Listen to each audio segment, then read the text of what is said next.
우리가 지금 요한복음 17장의 말씀을 나누고 있습니다. 이 요한복음 17장의 내용은 예수님의 기도하신 내용입니다. 너무나도 풍성한 내용이죠. 이 내용을 우리가 살펴보고 있는 중에 있습니다. 먼저 1절에서 5절에는 예수님께서 우리가 살펴본 대로 예수님께서 아들을 위하여 영광을 구하는 아들을 영화롭게 해 주시옵소서라는 기도를 하신 것을 우리가 보았습니다.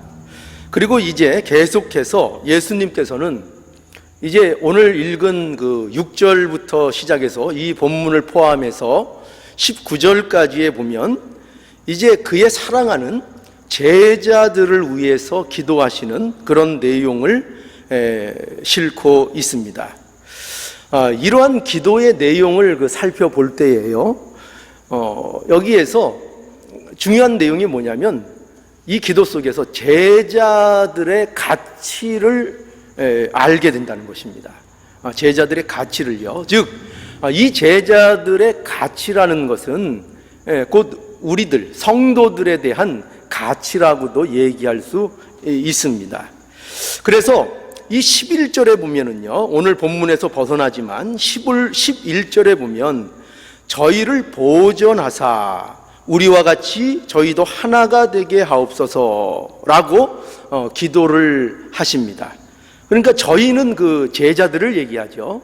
제자들을 보존해 주시고 그 보존하심을 통해서 저희들이 우리가 하나인 것처럼 하나가 되게 해 주시옵소서. 그러니까 하나님과 예수 그리스도가 하나 된 것처럼 이 성도들도 하나가 되게 해 주시옵소서라고 제자들을 위해서 예수님께서 기도하시는 것을 보게 됩니다. 또 15절에 보면 또 이렇게 기도하세요. 오직 악에 빠지지 않게 보존하시기를 위함이니이다. 그래서 악에 빠지지 않도록, 죄에 빠지지 않도록 그 제자들을 지켜주시옵소서라고 기도하고 있고, 또 17절에는 저희를 진리로 거룩하게 하옵소서라고 해서 예수님께서 제자들을 위해서 그들이 앞으로 성결된 거룩한 삶을 살 수 있도록 그들을 허락해 주시옵소서, 이렇게 기도하시는 내용을 이제 보게 됩니다. 그러니까 예수님께서는 제자들에 대하여 하나님 앞에 그들을 보존해 주시고 그들을 하나 되게 해주시고 그들을 악에 빠지지 않게 해주시고 그들이 거룩한 자로 성결된 자로 살아갈 수 있도록 해달라고 이렇게 예수님께서 하나님 앞에 구하고 있는 것입니다. 그런 내용들이 이 기도의 중요한 내용으로 등장을 하고 있습니다. 그런데 이 기도의 내용, 이 중요한 기도의 내용을 살펴보기 전에 먼저 우리가 이 6절과 8절의 이 말씀을 통해서 살펴보아야 할 것이 있어요. 그것은 무엇인가 하면 바로 예수님께서 제자들을 위해서 이와 같은 기도를 올리시는데 이렇게 기도하시는 예수님의 근거가 어디에 있느냐라는 것을 우리가 이 6절과 8절 속에서 알기를 원하시는 것입니다. 그러니까 하나님께 왜 이런 것을 구할 수 있는가? 예수님께서 왜 하나님 앞에 그 성도들의 보존과 그 성도들의 거룩과 그 성도들이 악에 빠지지 않고 서로 하나가 되는 일에 나아갈 수 있도록 기도하는 그 하나님 앞에 요청하는 근거가 무엇인가? 그것을 우리에게 먼저 알기를 원하신다는 것입니다. 왜 이렇게 이것이 중요한가 하면은요, 하나님께서 이 기도의 근거가 이것이 어떤 근거 때문에 이 일들을 하나님께서 응답하셔야 하는가를 우리가 아는 것이 우리의 신앙에 있어서 매우 중요하기 때문입니다. 왜 하필이면 왜 예수님의 이러한 기도를 하나님이 꼭 응답하셔야 하는 걸까요? 왜 응답하셔야 하는 걸까요? 왜 그러한 예수님의 기도하시는 내용이 그것이 공허한 내용이 아니고 우리의 삶 속에서 우리의 실질적인 우리의 삶으로 그것이 응답이 돼야 되는 것이고 그것이 실제가 돼야 되는 것인데 왜 그것이 그렇게 가능한 걸까요? 과연 그것이 왜 그럴까요? 하는 근거 말이죠. 그 근거를 우리에게 알기를 원하고 계신 것입니다.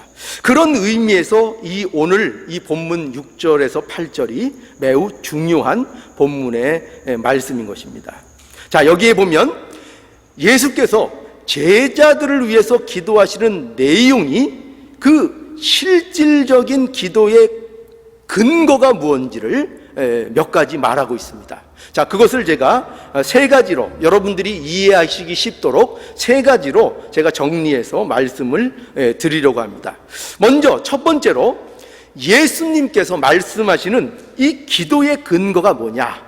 왜 하나님 앞에 이런 기도를 요청할 수 있느냐 할 때 그 첫 번째 이유는 이겁니다. 뭐냐면 제자들이 하나님이 예수께 주신 자들이기 때문이다 라고 말씀하고 있는 겁니다. 자, 다시요. 제자들이 누구라고요? 제자들이 어떤 사람들이라고요? 그것을 강조하고 있는데 이 제자들은 바로 하나님께서 내게는 예수님이죠. 내게 주신 자들이기 때문입니다. 이렇게 얘기하고 있는 것입니다. 자, 오늘 본문 6절에 보면 이렇게 되어 있죠. 세상 중에서 내게 주신 사람들에게 내가 아버지의 이름을 나타내었나이다 라고 해서 제자들이 누군가 그게 설명되어 있죠. 근데 어떻게 설명되어 있는가 하면은 그가 제자들에 대해서 세상 중에서 하나님께서 내게 주신 사람들 이렇게 말씀하는 것을 보게 됩니다. 그렇죠? 6절 하반절에도 보면 이렇게 되어 있어요. 저희는 아버지의 것이었는데 내게 주셨으며. 누구의 것이었다고요? 아버지의 것이었어요. 아버지의 것이었는데 누구한테 주신 바 되었다고요?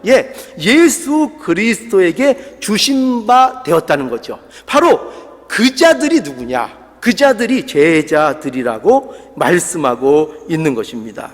이것이 첫 번째 예수님이 기도하시는 근거의 내용이에요. 저희는 하나님께서 세상 중에서 구별하셔서 예수님께 주신 사람들이기 때문에 예수님께서는 그것을 근거로 해서 하나님 앞에 이러한 요청을 하고 계시다는 것입니다. 그것이 첫 번째 이유예요. 자, 첫 번째 이유 잘 기억하세요. 자, 두 번째로 제자들을 위해 기도하시는 근거가 무엇이냐? 그것은 이겁니다. 저희가 아버지를 아는 자들이기 때문에 그렇습니다. 이렇게 얘기하고 있어요. 본문 6절에 보면, 자, 다시 한번 보면 이렇게 돼 있죠. 내가 아버지의 이름을 나타내었나이다 라고 말씀하죠. 이 말씀은 예수께서 제자들에게 아버지의 이름, 곧 아버지의 속성과 아버지의 성품을 보여주셨다는 뜻이에요. 이것이 아버지의 이름, 그거 뭐냐면 그 이름은 뭐냐? 그 이름은 그분의 속성과 품성을 얘기하는 거예요. 그러니까 이 아버지의 이름을 나타냈다는 것은 그 제자들에게 하나님이 어떤 분이신가를 계시해 주셨다는 거예요. 그래서 그렇기 때문에 제자들은 어떤 자입니까? 제자들은 아버지가 누구인지를, 아버지가 어떤 분인지를, 그의 속성과 그의 품성이 어떤 것인가를 아는 자들이 바로 제자들이고 그들을 얘기하고 있는 것입니다. 그것을 근거로 하여 뭘 요청하고 있다고요? 그들을 보존해 주시옵소서. 그들을 악에 빠지지 않게 해 주시옵소서. 그들을 하나 되게 해 주시옵소서. 그들을 성결케 해 주시옵소서 라고 그 사실을 근거해서 기도하고 계신 것입니다. 이게 두 번째 기도의 근거예요. 그 다음에 세 번째입니다. 이제 마지막으로 세 번째 기도의 근거가 뭐냐면 그건 이겁니다. 뭐냐면 저희가 누구를 아느냐? 예수 그리스도를 아는 자들이기 때문이라 이렇게 말씀하고 있는 겁니다. 본문 7절에 보면 지금 저희는 아버지께서 내게 주신 것이 다 아버지께로 온 것인 줄 아나이다 라고 해서 예수님은 내가 누군지를 안다고 말씀하고 있는 거예요. 그렇죠? 또 8절에는 어떻게 되어 있는가 하면 8절에 나는 아버지께서 내게 주신 말씀들을 저희에게 주었사오며 저희는 이것을 받고 내가 아버지께로 나온 줄을 참으로 아오며 아버지께서 나를 보내신 줄도 믿었사옵나이다 라고 해서 다 보세요. 어떤 것을 강조하고 있습니까? 예수께서는 저희가 무엇을 안다?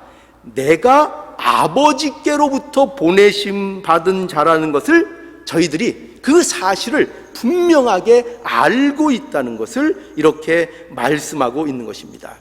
그러나 이 부분에 있어서 조금 이상한 부분은 있어요. 왜냐하면 우리가 아는 대로 제자들은 아직까지 예수님에 대해서 온전히 다 아는 상황이라고 얘기할 수 없어요. 그러나 여기에 또한 예수님의 말씀하심과 선언에 대한 그 기도의 놀라움이 또한 있는 거예요. 왜냐하면 예수님은 이것을 현재의 제자들의 모습에 근거해서 이러한 기도를, 이러한 내용들을 말씀하고 있는 것이 아니라, 그것이 아니라 이미 약속된 그들이 걸어갈 그들의 미래를 보며 그들이 어떤 길을 걸어갈지를 그리스도 안에서 확인하며 그것을 보면서 말씀하고 있다는 것이 또한 놀라운 것입니다. 그래서 이렇게 말씀하고 있는 거예요. 그들은 나를 압니다. 그런 나들을 아는 자들입니다 라고 세 번째 근거로서 말씀하고 있는 것을 보게 됩니다. 자, 우리가 세 가지 이 근거를 한번 알아봤죠. 한번 여러분 기억력 한번 테스트 해볼까요? 자, 예수님께서 제자들을 위해서 기도하시는 그 기도의 근거, 무엇 때문에 하나님 앞에 이렇게 요청하실 수 있는가? 우리 세 가지 말씀을 드렸습니다. 무엇이라고 말씀을 드렸습니까? 첫 번째는요, 그들이 바로 그 제자들이 누구냐? 바로 아버지가 나에게 주신 그런 자들입니다. 저 자들이 누군지 아십니까? 아버지께서 저희에게 주신 자들입니다. 자, 두 번째는 뭐라고 말씀드렸습니까? 저희들은 어떤 사람들이라고요? 저희들은 아버지를 아는 사람들입니다. 아버지가 어떤 분이신지, 아버지의 속성과 아버지의 성품을 저들은 아는 그런 자들입니다. 자, 세 번째는 뭐라고요?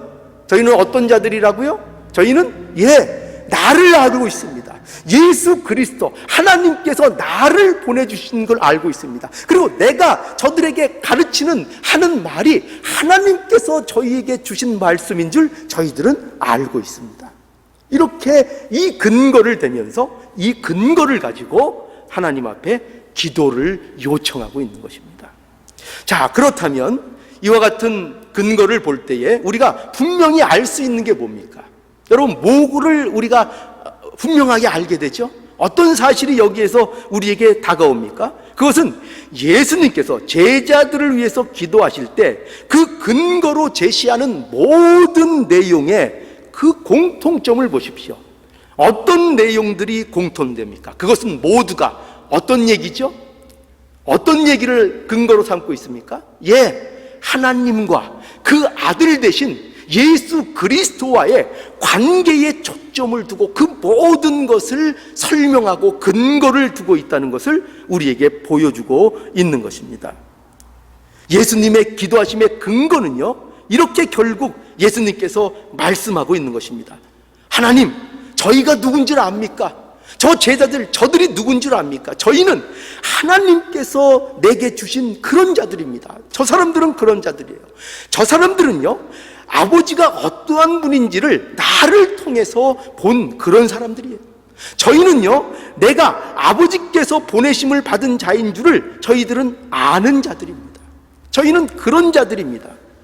그러니 아버지께서 마땅히 저들을 보존해 주시고 저들을 지켜주시고 저희들을 제 가운데서 저들이 지금 부족한 가운데 있지만 저희들을 악에서 구원해 주시고 저희들을 하나 되게 하시는 그 놀라운 축복 가운데로 저희들을 인도해 주시옵소서. 저들은 하나님의 것이었습니다. 하나님이 저희에게 주신 자들이었습니다. 이 사실을 하나님이 잘 아시지 않습니까? 여러분, 여기에서 분명히 확인되는 것이 있어요. 그게 뭐냐면 하나님께서는요, 어떤 다른 이유로, 세상의 어떤 다른 이유로 예수님의 기도의 응답의 조건으로 하나님 앞에 제시하고 있는 것이 없다는 것입니다.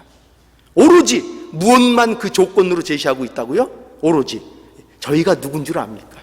예, 하나님과 그 아들 예수 그리스도와 관계된 자들입니다. 그것만 기도의 근거로 제시를 하고 있다는 것입니다. 예수님께서는 제자들을 무슨 도덕이나 윤리나 세상적인 기준과 가치의 근거에서 하나님 앞에 기도하는 것이 아니고 순전히 100% 아니 200% 저희가 하나님이 주신 자들이고 하나님을 아는 자들이고 예수 그리스도를 아는 자들이기 때문에 그들을 위해서 이 일을 해달라고 요청하고 있다는 것입니다. 얼마나 놀라운 내용입니까? 여러분, 이러한 내용들은 우리에게 있어서요, 기독교 신앙의 중요한 진리를 우리에게 깨닫게 하는 것입니다. 뭘까요? 그것은 신자들의 가치, 우리 신자들, 믿는 자들의 영광, 믿는 자들의 가치, 이것이 무엇을 근거에 두고 그런 가치를 하나님께서 인정해 주시는가 하면, 그리고 저와 여러분들을 하나님께서 보호하시고 죄로부터 지켜주시고 거룩한 자로 만들어 가시며 그 영광스러운 대상이 되도록 하는 그 이유가 우리들의 어떤 잘남과 잘하는 것 때문에 있는 것이 아니고 순전히 다 여러분이 하나님 아버지께서 예수에게 주신 자이기 때문에, 예수와 연결되어 있는 자들이기 때문에 이런 것들을 허락하고 있다는 것을 우리가 알아야 한다는 것입니다. 이것이 기독교의 중요한 진리가 되는 거예요. 여러분, 이것은요, 우리가 쉽게 한번 예를 들어볼게요. 만약에 어떤 예를 들 수 있냐면은 그 때때로 우리가 보면은 세상에는 그 안타까운 일들이 많이 있어요. 근데 그게 어떤 일들이 있냐 하면은 이 뭐라 그럴까요? 그 장애를 가진 아이들이 가끔 태어나는 경우를 봐요. 그렇죠? 장애를 가진 아이들이 가끔 태어납니다. 제가 얼마 전에 보니까 뇌가 없이 태어난 그 아이가 있는 것을 제가 본 적이 있습니다. 뇌 없이 태어났어요. 그러니까 이 두개골도 없어가지고 아기가 태어났는데 뭐 죽진 않고 생명이 붙어있고 살아있긴 한데 이 얼굴이 반밖에 없어요. 반밖에. 왜냐하면 이 머리가 없는 거죠. 이 뇌가 없으니까요. 이 두개골이 없으니까요.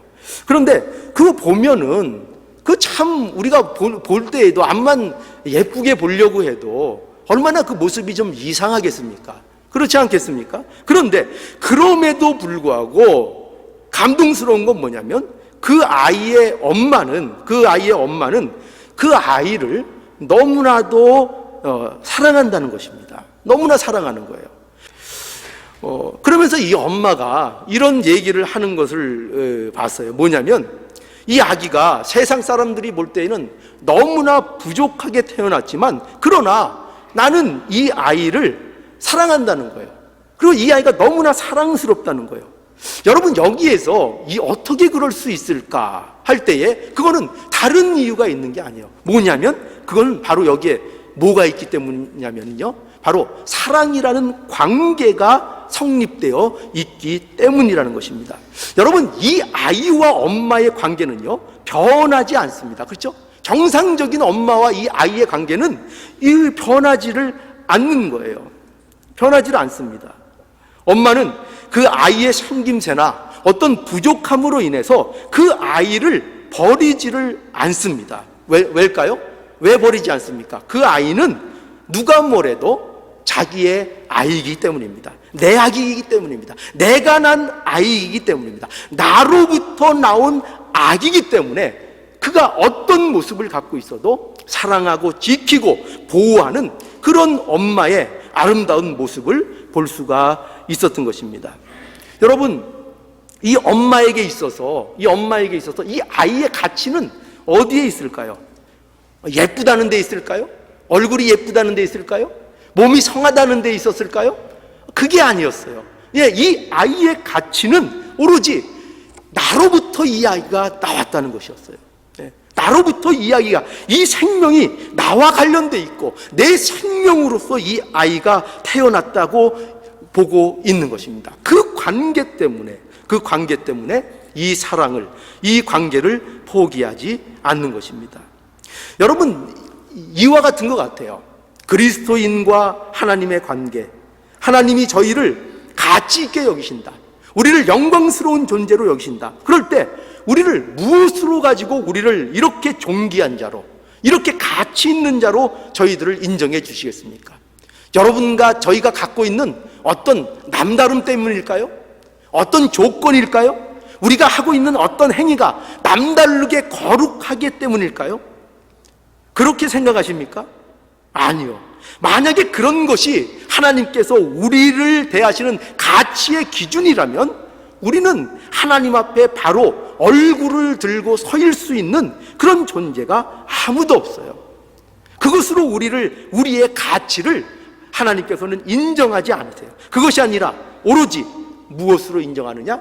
하나님과 그의 아들 예수 그리스도와의 관계, 그로부터 나온 생명, 그것을 통하여 그 자녀들의, 그 백성들의 가치를 인정하시고 그 존귀함을 인정해 주신다는 것입니다.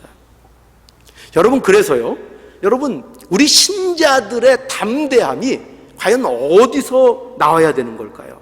신자들의 담대함은요, 다른 데서 나오는 게 아니에요. 바로 이러한 하나님의 관계 속에서 우리의 담대함이라는 것이 나오게 되는 것입니다. 생각해 보십시오. 우리가 신앙생활하고 있을 때 현실적으로 여러분 가장 힘든 문제가 어떤 문제입니까? 여러분들이 갖고 있는 신앙생활 중에 어려운 것이 뭡니까? 그것은 아마도 이걸 거예요. 뭐냐면 하나님과의 관계에 대한 확신이 없을 때가 아닌가 싶어요. 확신이 없을 때, 정말 하나님이 날 사랑하시는 거 맞나? 하나님이 정말 날 사랑하시면 왜 하필 나에게 이런 일이 생기는 걸까? 하나님이 정말 나를 사랑하실 것인가? 또는 지금 이런 나의 모습, 이런 부족한 이런 모습, 이런 문제투성이인 이 나의 모습, 이런 가운데에서도, 이 못나고 부족한 가운데에서도 뭐 하나 내세울 것 하나 없는 그런 나인데 정말 하나님은 나에게 관심을 갖고 계신 걸까? 나를 사랑하시는 것일까? 예, 이런 생각에 우리가 사로잡히게 된다는 것입니다. 왜 이런 신앙적인 어려움이 생기는가 하면은 바로 오늘 주제와 연관이 있는 거예요. 그것은 여러분의 가치, 여러분의 영광, 그것을 하나님께서 여러분에게 무엇을 해주셨는지, 하나님이 어떠한 분이신지, 어떠한 그 손길이 우리를 붙들고 있는지에 우리의 가치와 우리의 영광을 그 위에 삼지 못하고 우리 자신들을 근거로 해서 우리의 가치와 영광들을 날마다 찾기 때문에 우리는 이와 같이 신앙적인 어려움들을 겪게 되는 것입니다. 여러분 기억하세요. 결코 여러분 자신을 근거로 해서는 어떠한 신앙적인 담대함도 여러분은 확보할 수 없습니다. 만약에 여러분들이 여러분들의 어떤 의로움이나 행위 속에서 여러분들의 담대함을 확보하려고 한다면 여지없이 마귀는 여러분들을 유혹할 것이고 시험할 것이고 그 마귀의 유혹과 시험 앞에 여러분들은 넘어질 수밖에 없을 것입니다. 우리의 근거는, 우리의 이 담대함의 근거는 결코 우리 자신에게 있지 않고 하나님과의 관계, 예수 그리스도의 관계에 근거하고 있다는 것을 분명히 우리가 알아야 한다는 것입니다. 그래서 여러분, 먼저 이 부분을 우리가 회복하고 극복해야 합니다. 그럴 때에 우리가 참다운 주 안에서의 감격과 감동을 맛볼 수가 있는 거예요. 오늘날 우리에게 무엇이 문제입니까? 하나님 안에 있다고 하면서 예수 그리스도를 우리가 나의 구주로 섬기며 그 삶을 살고 있는 신자라고 하면서 정작 하나님의 백성이라는 이 사실에 대하여, 하나님의 자녀가 되었다는 이 사실에 대하여 우리가 감동이 없는 것이고 감격하지 않는 그런 현실 속에 우리가 있다는 것입니다. 그것이 왜 그렇다고요? 왜 그렇다고요? 예, 우리 자신들을 근거로 해서 살아가고 있기 때문입니다. 여러분, 에베소서 1장 그 3절로 6절을 보면은요, 제가 읽죠. 에베소서 1장 3절로 6절에 가보면 이렇게 말씀합니다. 찬송하리로다. 하나님 곧 우리 주 예수 그리스도의 아버지께서 그리스도 안에서 하늘에 속한 모든 신령한 복으로 우리에게 복 주시되 곧 창세전에 그리스도 안에서 우리를 택하사 우리로 사랑 안에서 그 앞에 거룩하고 흠이 없게 하시려고 그 기쁘신 뜻대로 우리를 예정하사 예수 그리스도로 말미암아 자기의 아들들이 되게 하셨으니 이는 그의 사랑하시는 자 안에서 우리에게 거저 주시는 바 그 은혜의 영광을 찬미하게 하려는 것이라. 여러분, 굉장한 내용 아닙니까? 얼마나 굉장한 내용이에요. 저와 여러분에게 하늘에 속한 모든 신령한 복을 주신다는 것입니다. 하늘에 속한 모든 신령한 복을 주신다는 거예요. 그런데 그 신령한 모든 복을 무엇을 근거로 해서 우리에게 약속하고 계십니까? 무엇을 근거로 해서요? 우리의 모습을 근거해서? 아니에요. 무엇을 근거했냐면 그리스도 안에서 그 모든 것들을 허락해 주신다는 거예요. 그리스도 안에서. 계속 말씀하고 있죠. 그리스도 안에서. 그리스도 안에서. 그리스도 안에서 자기의 아들들이 되게 하셔서 그 모든 신령한 복들을 주시겠다고 약속하고 있는 것입니다. 그렇게 약속하고 있는 거예요. 여러분, 이 사실이 감동적이지 않으십니까? 감격적이지 않으십니까? 저와 여러분이 이 땅에 살면서 감격하고 감동해야 하는 부분이 바로 이 부분인 것입니다. 그것은 여러분이 하나님의 자녀이며 여러분들이 하나님의 백성이라는 이 그야말로 말도 안 되는 이 현실이 우리의 삶 속에서 이루어지고 있고 그것이 나의 삶으로 지금 사라져가고 있다는 이 말도 안 되는 현실 앞에 감격과 감동이 있어야 한다는 것입니다. 근데 우리는 뭐 입버릇처럼 얘기하잖아요. 나는 하나님의 백성이다. 예, 나는 하나님의 자녀다. 그렇게 우리가 입버릇처럼 얘기하고 고백하지만 그 말하는 만큼 그 하나님의 백성이라는 하나님의 자녀라는 그 말이 담고 있는 그 의미와 그 감격과 그 크기를 여러분들이 알고 계십니까? 그것을 느끼면서 그것에 대한 감동을 하고 계시냐 하는 것입니다. 여러분, 성경이 바로 이러한 사실을 알기를 원하고 계신 것입니다. 여러분, 그 시편 기자의 여러분 고백을 한번 들어보시겠습니까? 시편 기자가 이렇게 고백하죠. 시편 84편 10절에 보면 주의 궁전에서 한날이 다른 곳에서 첫날보다 나은즉 악인의 장막의 거한보다 내 하나님 문지기로 있는 것이 좋사오니. 이 시편 기자의 이 고백을 들어보십시오. 시편 기자는요, 자신이 가진 가치에 대해서 알고 있는 것입니다. 이 하나님의 백성이 되었다는 것, 이것에 대한 가치를 이 시편 기자는 분명하게 알고 있던 거예요. 어떤 가치입니까? 자기가 잘났다는 그런 가치입니까? 그것이 아니에요. 하나님과 함께 한다는 것, 하나님이 나의 삶에 동행하시고 내가 그로부터 예수 그리스도에게 주어졌고 예수 그리스도로 인하여 하나님을 보며 하나님 안에서 살아가는 그런 하나님의 백성이라는 것을 그는 알고 그 가치를 알았던 것입니다. 그래서 뭐를 어떻게 비교하고 있느냐 이렇게 표현하고 있는 거예요. 한날이 첫날보다 주의 궁전에서의 한날이 다른 곳에서 첫날보다 낫다, 이렇게 비교하고 있는 거예요. 여러분, 이게 비교가 됩니까? 여러분, 하루하고요 천이라고 여러분 바꾸시겠습니까? 하루하고 천이라고 바꾸시겠습니까? 네? 여러분, 어떤 장막에 거하는 것, 그건 어떤 의미가 있냐면, 장막에 거하는 것은 거기에서 어떤 의미에서는 그 장막의 주인 노릇을 한다고 볼 수 있는 거예요. 그런 것과 하나님 나라의 문지기, 여러분 문지기 아시죠? 문을 지키는 문지기로 있는 것이 장막의 주인으로 있는 것보다 더 낫다는 거예요. 이런 비교를 어떻게 감히 할 수 있습니까? 세상적인 관점에서 도무지 말이 되는 것입니까? 우리가 하루와 첫날을 어떻게 바꾸겠습니까? 주인이 되는 것과 문지기가 되는 것을 어떻게 바꾸겠습니까? 그러나 그렇게 할 수 있다는 거예요. 왜요? 아니까요. 무엇을 안다고요? 하나님의 자녀, 하나님의 백성이 되었다는 사실을 가지는 그 가치를 아니까요.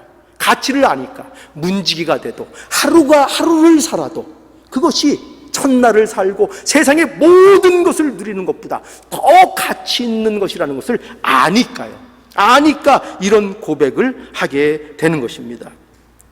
히브리서 11장 25절에 도리어 하나님의 백성과 함께 고난받기를 잠시 죄악의 낙을 누리는 것보다 더 좋아하고, 모세에 대한 히브리서의 모세에 대한 평가 아닙니까? 모세를 어떻게 평가하고 있는가 하면은 하나님의 백성이 되는 것이 이 세상에 어떤 영광을 누리는 것보다도 더 가치 있는 것으로 여기는 자였다는 것이 모세에 대한 후대의 평가인 것을 우리가 볼 수 있습니다. 이 얼마나 엄청난 것입니까? 여러분들이 그리스도인이 되었다는 것, 하나님의 자녀가 되었다는 것, 얼마나 굉장한 사실인가, 이것을 우리가 알아야 한다는 것이죠. 그러므로 우리가 어떤 분과 관련된 자들인가를 우리가 잊지 않아야 됩니다. 내가 어떠한 상황 속에 살아가고 있는 자이냐, 그것보다 내가 어떤 누구와 관계되어 있는 자인가, 그것이 중요하다는 것입니다. 우리는 아무리 현실적으로 답답한 일이 있을 수 있습니다. 답답한 일이 있을 수 있죠. 환경이나 조건이 나에게 불리하게 돌아갈 수 있는 그런 상황 속에 놓여 있을 수도 있습니다. 그러나 중요한 것은 뭐냐면 그러한 상황과 그런 일 속에서 여전히 저와 여러분들은 그리스도인이라는 사실입니다. 그런 것 때문에 우리가 그리스도인이라는 사실이 변하지는 않습니다. 무엇으로도 이 사실은 변하지 않습니다. 변할 수 없는 그런 신분을 우리들에게 허락해 주신 것입니다. 그러므로 여러분의 어떤 상태, 여러 가지 상태가 있겠죠. 환경적인 조건이 있겠죠. 삶의 모습이 있겠죠. 또 여러분들이 잘 휘둘리는 감정의 기복이 있겠죠. 기분이 있겠죠. 그날 느껴지는 기분과 컨디션이 있겠죠. 그런 것 때문에 여러분들의 가치가 변하지 않습니다. 그것 때문에 변질되거나 흔들리지도 않습니다. 여러분의 신앙은 자기 기분, 감정, 그 만족을 위해서도 있는 것이 아닙니다. 우리는 이걸 꼭 잊지 말아야 돼요. 혹 우리가 그렇게 이해하는 분들이 많이 있어요. 뭐냐면 신앙생활을요, 어떤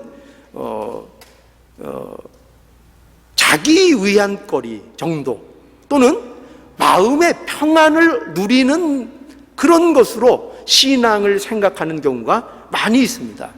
그러나 이것은 절대적으로 착각입니다. 제가 늘 말씀드리는 내용이지만, 왜냐하면 자기 마음 편하고 자기 마음 위안이 되는 것은 신앙 안에서 아니어도 얼마든지 누릴 수 있는 것이기 때문입니다.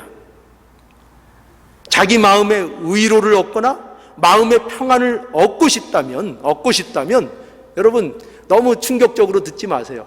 꼭 교회에 오실 필요는 없어요. 마음의 위로를 받고 무슨 마음의 평안을 목적으로 이 교회를 오신다면 꼭 교회는 아니어도 됩니다.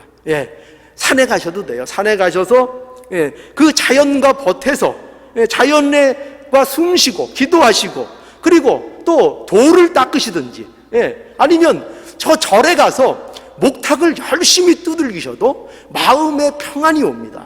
마음의 평안이 오고 위로가 얼마든지 옵니다. 그런 것을 신앙의 목적이라고 생각하시면 안 됩니다. 오히려 그런 것이 교회에 오는 것보다 마음을 안정시키는 데는 더 효과가 있을지도 모릅니다. 이 자기 감정, 자기 기분, 자기 마음을 위로하고 하는 것을 신앙으로 생각하고 그것으로 신앙생활을 자기가 잘하고 있다고, 그런 것들이 채워지면 신앙생활을 잘하고 있다고 생각하면 그것은 큰 오해라는 것을 말씀드리고 싶은 것입니다. 여러분, 그럼에도 불구하고 우리가 얼마나 자기 기분으로 신앙생활을 합니까? 그렇죠? 자기 기분으로, 자기 감정으로. 그래서 우리가 이런 거를 좀 주의해야 될 것 같아요. 뭐냐면, 여러분이 설교를 듣고 은혜 받았다고 할 때 말이죠, 은혜를 받았다 할 때 이것도 자기 기분을 따라갈 수가 있어요. 예, 자기 분위기. 그래서 여러분 생각에 어쩔 때 여러분 보통 은혜 받았다 이렇게 말씀하십니까? 보통 어쩔 때 여러분들이 은혜 받았다 이렇게 저한테 말씀해 주실 때 있습니까? 그거는 대체적으로 그래요. 뭐냐면 대체적으로 자기 생각과 맞는 얘기했을 때 대체적으로 그렇습니다. 자기 생각에 오를 때 그것을 은혜 받았다 이렇게 생각합니다. 물론 그것이 은혜 받은 한 모양일 수 있을지 모릅니다. 은혜 받았다는 것은요, 그 차원보다는 오히려 여러분의 본성을 말씀이 찌르고 그 찌름을 받은 그 말씀이 내 마음에는 들지 않지만 그것이 하나님의 말씀인 것을 알게 되고, 그래서 그 말씀 앞에 굴복할 때 그 말씀이 영 나에게는 마음에 안 들어요. 마음에 안 들어요. 불평이 생겨요. 어떻게 이렇게 말씀을 우리에게 주실까 하는 그런 생각이 들 수도 있어요.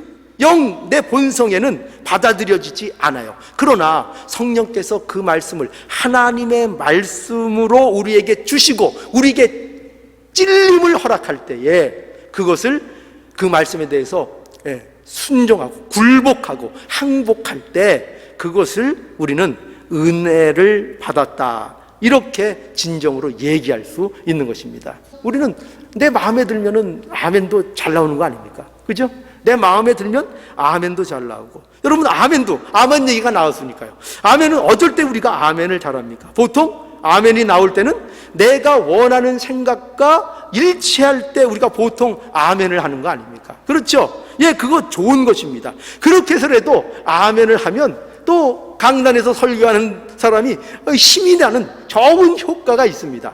그런데 아멘은요, 여러분 마음에 맞을 때 하는 게 사실은 아멘이라기보다는 내 마음에 들지 않아도 성경이 말씀하시는 하나님의 말씀이면 그것이 아멘이 돼야 됩니다.